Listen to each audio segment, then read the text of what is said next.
so much for stopping by Apple's Art Studio, the Polymer Clay tutorial channel. On my channel, I try to show you everything I know about polymer clay and how to use it. So let's go and watch and see what I have in store for you today.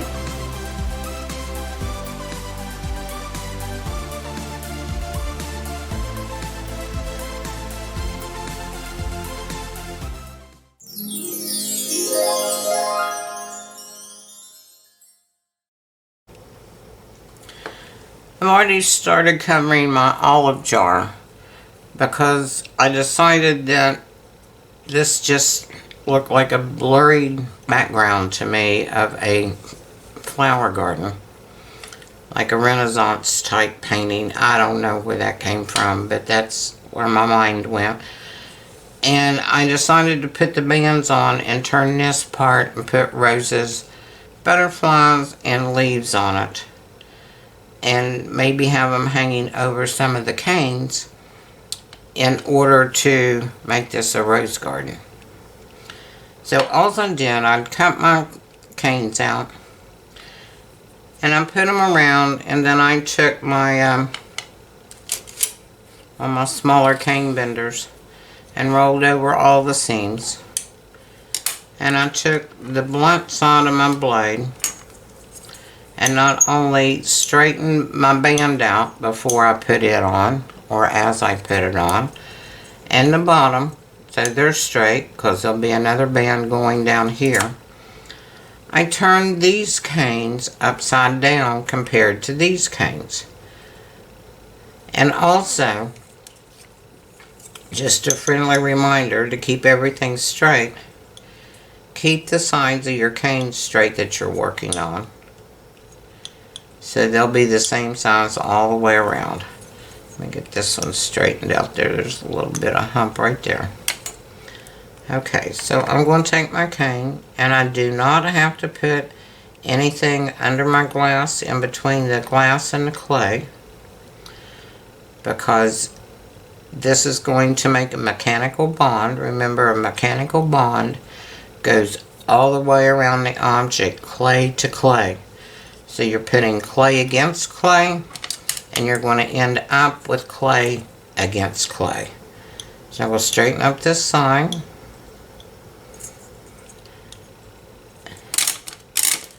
And I'm going to roll over this just a little bit, very gently. I need to pull this right here down. Make sure there's no air trapped underneath your cane slices when you put them on.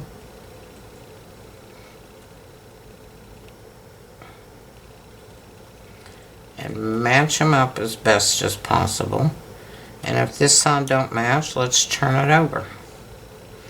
It's this side that matches. Now we'll put it along the bottom first and gently press it upwards. And press them together. I like to get that red out there, but it's on there now.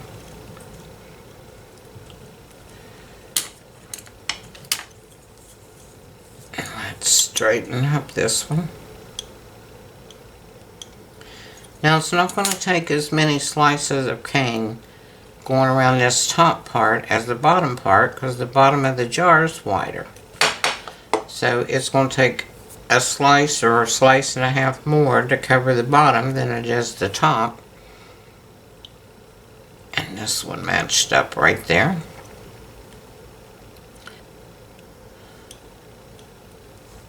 That one doesn't have a side on it.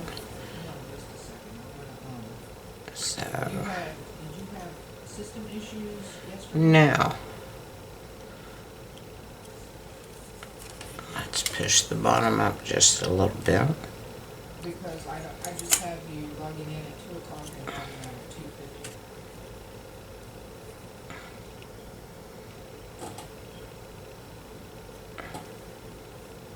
Okay, just check there, because they have you scheduled 2 to 10:30.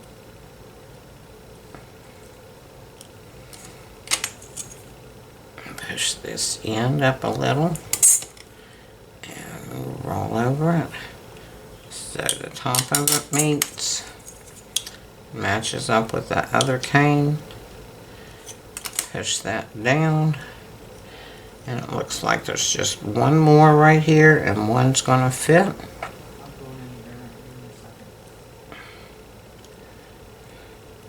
We can make one fit.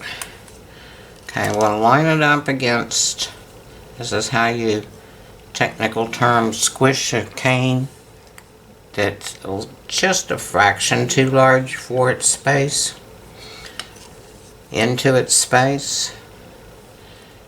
So I connected that one side.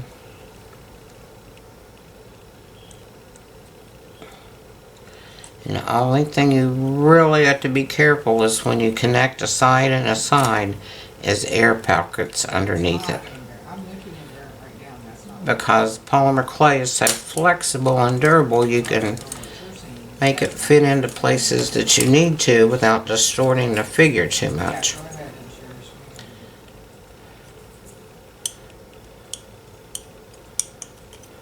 Yeah, there's a... So, it's now got all of its, I just saw a place I need to roll over. All the canes are on the top and all the canes are on the bottom. Before I go putting any roses on here that's going to get in my way of holding the jar and maybe coming off, it's going to be a lot easier for me to decide what I'm doing on the top and the bottom of the jar and cut the bands out to go around where the bands are on the jar. So let me get all that done and get this straightened up, and then I'll come right back. Here's my jar covered. These are the cane slices that we originally did. That's the one where I took my cane and warmed it up, reduced it, cut it in half, put it together, and reduced it again, and came up with this 1 inch by 1 inch square to work with. So I cut my cane slices. Oops. I cut my cane slices, and I put one with the pink side down and one with the pink side up, and then I put my blue bands on. I put this one on before I put this row of canes on, if you'll remember. Then I put these two bands on. Then I wasn't sure what I was going to do on this part or this part. So I came up with an idea. I had my canes left over, my cane ends from my original cane when I started reducing it, and they were big chunks that I cut off. And they were thick. Some of them were thicker than this is. The red part to go on the bottom. And that's what I cut out and put on. I cut these out and put these on. And then my red wasn't as wide, so I cut these out and put the red, and it has some of the pink and yellow and stuff in here, but it's basically red. So let me show you how I did that. I decided that I was going to use the blue part that I cut off and left going around the lid.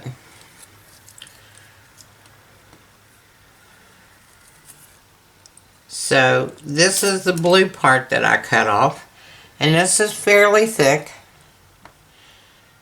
I mean, it's thicker than a couple of layers of number 1 rolled out if one's your highest setting or your thickest setting on your pasta machine. It's like 3 or 4 of those layers stacked up. But when you roll it out, you still get the same design basically. The same colors are there, so it's going to match. And I'm not a real matchy-matchy person to begin with, but it's going to work. straighten it back up, and get it the width you need. And then take your pieces and put them together, and you can make a longer strip. Now I want to use the part that has this gold, white, and blue, whatever colors those are, in it, and my greens and my blues to go around my lid. Let me move these for a minute, because I may want to put on these cane slices on my lid first. I took my cane and I sliced off a piece, and I still had this much left from that cane, which wasn't very big to begin with, and I rounded it out into a petal type shape, because I want to put one of the big roses, this size rose, in the center of this lid, and some leaves out from it. So I decided in order to do that, I would round this off and cut it, slice it, and have a rounded edge going around the edge that still had all of my design in it to match everything else, but it wouldn't be squared up here like wouldn't be square on top to where I'd have to cut off part of the design.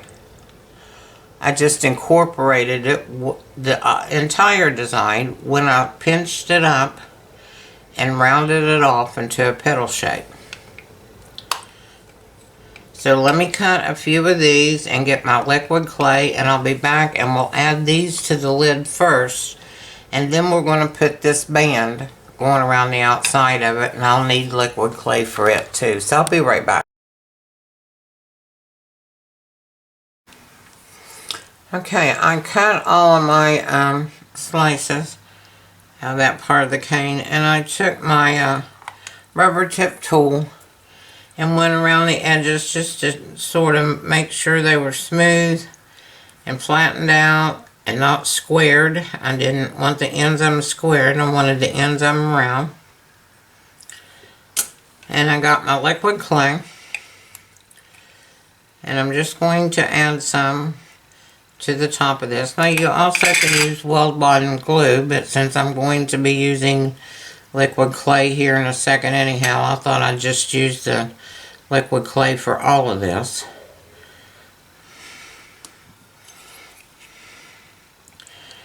And this is Sculpey's translucent liquid clay. It's not the clear, it's translucent, so it will bake more clear, but not as clear as the clear. The clear you can actually use as a, the Sculpey clear translucent, you can actually use it as a finish on your piece. You can brush it on your piece when it's baked and either put it back in the oven, or you can actually cure it with a heat gun very carefully.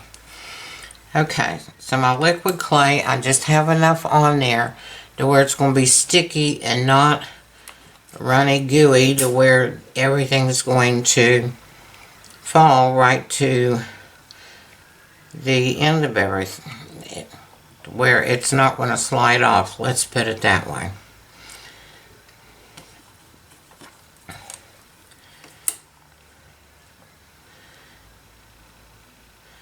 And I'm going to do this side to side, and I'm actually wanting to line these edges here up with the edge of my lid where it's got a little divvy going down.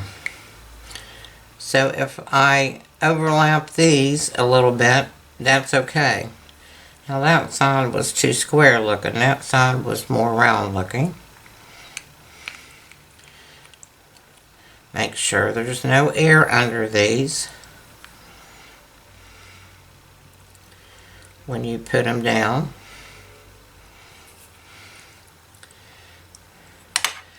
And I may cut a couple of these in half lengthwise because I don't think I need the whole cane on the in-between places in these. So I'll cut these in half and set them in between all the ones that are already there.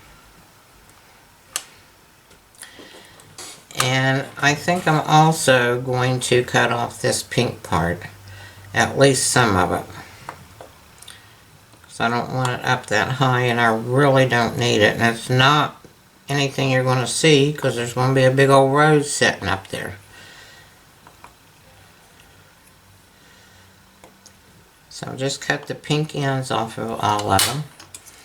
Let me get my little cane bender and sort of roll this down. It's okay that these are built up in the center this high because that'll give that rose a chance to sit up there a little bit, and I can round it off and maybe find ones that fit. Anyhow, I can round it off and give it, the rose actually a bed to lie in, if that makes any sense. Now some of these I'm going to have to put two on. I probably shouldn't have cut them in half. I probably should have looked at it first and realized it was larger than a half. But I can go back in and roll all of this up. Set this one a little bit more straight.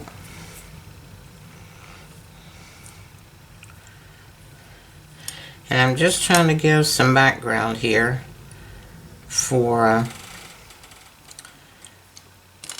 this piece to sit on and make a background on the lid that matches everything, and also some place to put my rose.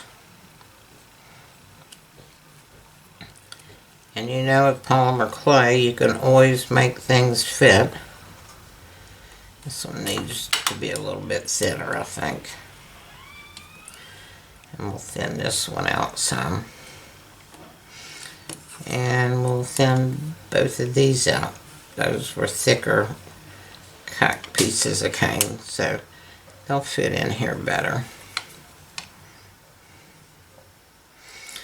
And I'm going to put the edges on first, because I can always cut out the center part, because that's where the rose is going, you know. And I can cut little pieces out of them and put them on there and make them fit. So I'm trying not to have any black showing in this.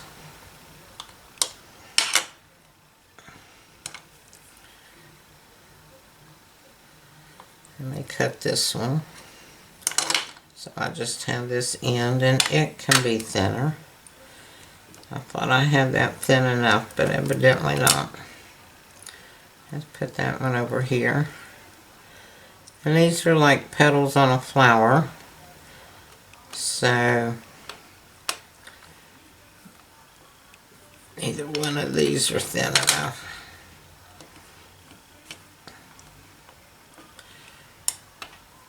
There we go. That's thinner. I can cut most of these off as well.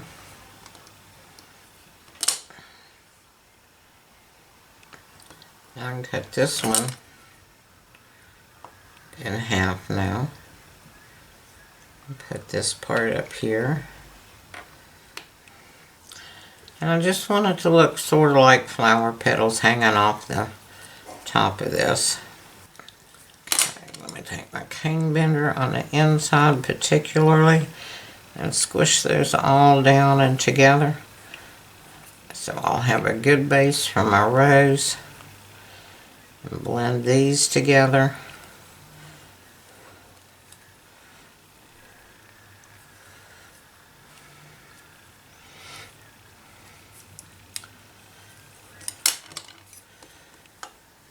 Okay, put these in my little scrap pile I finally have going. I save all of my cane ends or anything I cut off of them until the very end. Even the chunks when I first start reducing. Like I had to do the top and the bottom of the jar and this flour. And I always keep them till the very end before I do something else with them. And I'm just trimming on the edge because I don't want the flour going down on the edge because that's where we're going to put that trim. Okay. There's a couple of little places here that does not have the blue on it. Let me see if I can't get a little piece to go here. Great thing about clay, you can always blend it in. And a piece to go there. Now, that doesn't look like much now, but it will till we get through with it. Okay, I'm going to put a layer of clay going around the outside edge. And again, I don't want a lot. I just want enough to cover it and make it sticky and not slippery. And I find if I put it on with a brush, I can get it smoother and thinner than I can with my finger. So I just have a brush that I just keep to use for liquid clay. Here's one of the pieces I had. Let me roll it out as straight as I can get it.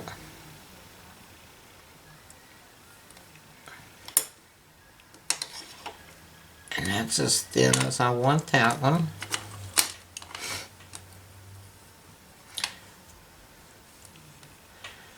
And I've got some already rolled out over here. So I want to add it all together.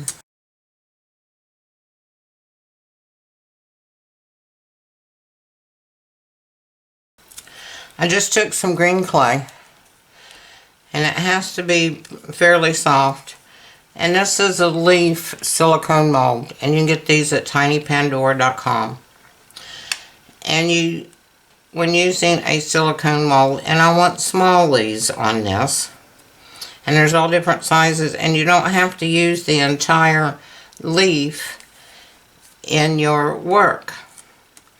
Let me move these out of the way for a second, because this works better if you're actually pressing down on your work surface. Okay, I have the little tiny leaves in 2 or 3 different sizes, and there's different styles, the way their veins are in this mold, and a couple of larger ones. And then I'll show you how I got these more detailed ones in just a second. But let's say I want to use this big leaf mold, and it's an inch, over an inch long, almost an inch and a half. But I just want to use this end part, and then I can stick it down and put a rose over top of it, and you'll never know that it's just the tip of this mold. Now when you do these molds, I like to put a little bit of clay in. I find it easier to try to keep it to how much clay will fill the mold rather than slicing it off and making it even. Because if you have thicker places in it, such as, where's my one that was so thick? Right here. This little one. This one side was much thicker than this side. So I can put more detail, just taking a needle tool, on the thicker side. And now you've got the little grooves in there to make it look more like a leaf than a molded leaf. Let's put one more down here at the bottom. And now I can actually change the shape of it. And I have a molded leaf that is turned into a more realistic looking leaf. Okay, back to this one.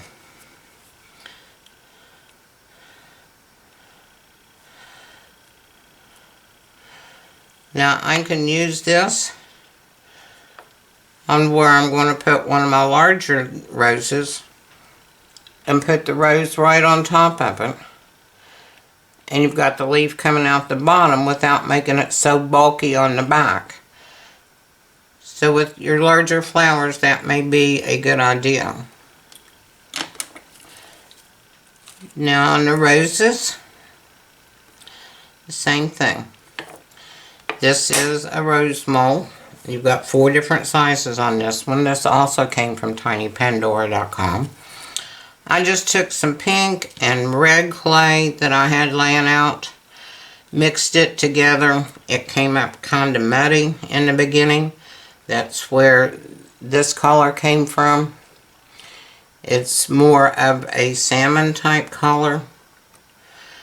This one you can see a little bit more of the clay into the different colors where it was marbleized by that point. But it was still sort of muddy looking, and I wanted some red in there. So I took parts of this old cane and incorporated it into the colors I had and got this marble effect. And that's what I'm using to make my larger roses. So it's just not all one color. And on the larger ones I will put a rhinestone in them. And on the leaves, I'm going to put some pan pastels on them to give them more definition and color and make them look more realistic. And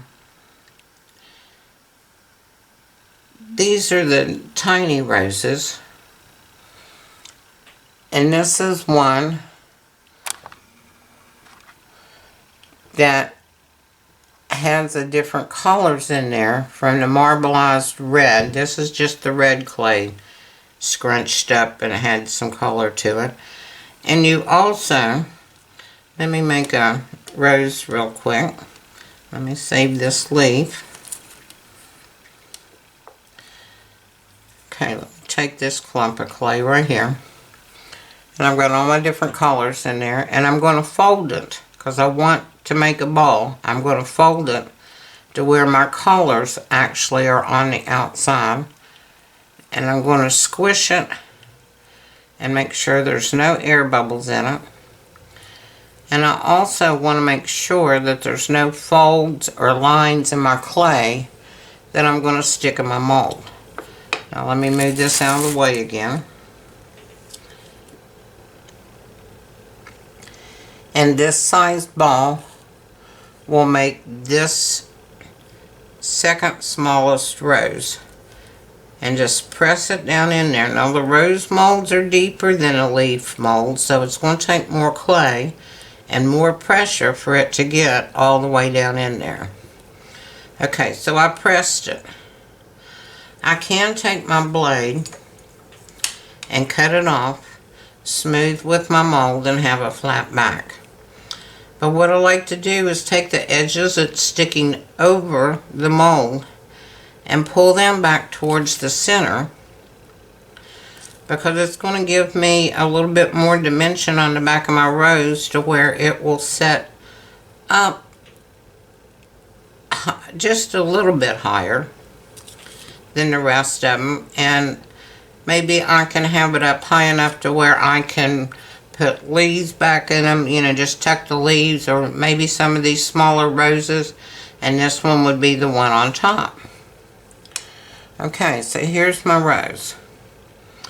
And we'll take my needle tool and we'll go in right where the petals are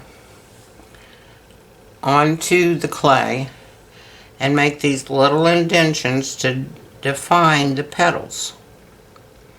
We'll do it all the way around the edge. And now I have little petal definitions going all the way around the edge. But some of these I want, like right here, there's a petal on the inside.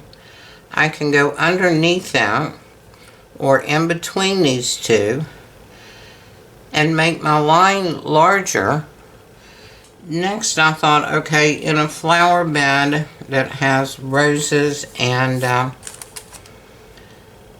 leaves and stuff in it, there may need to be some butterflies in there too.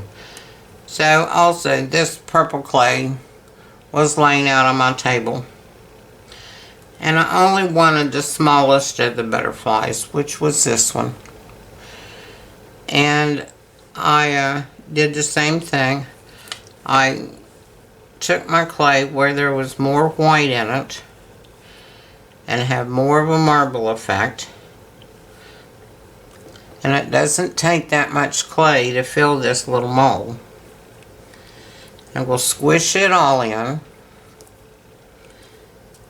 And you may have to hold it with one hand and push it in and squish it in with the other. Now if your clay is real sticky, even after you've leached it, if you need to leach your clay, you can use cornstarch in your molds or on your clay to help them release from the molds.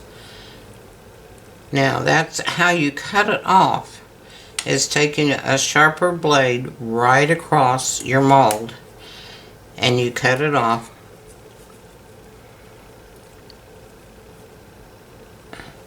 And there's your butterfly. Let's get to decorating with our leaves, our butterflies, and our roses, and see how we can create a wonderful rose garden.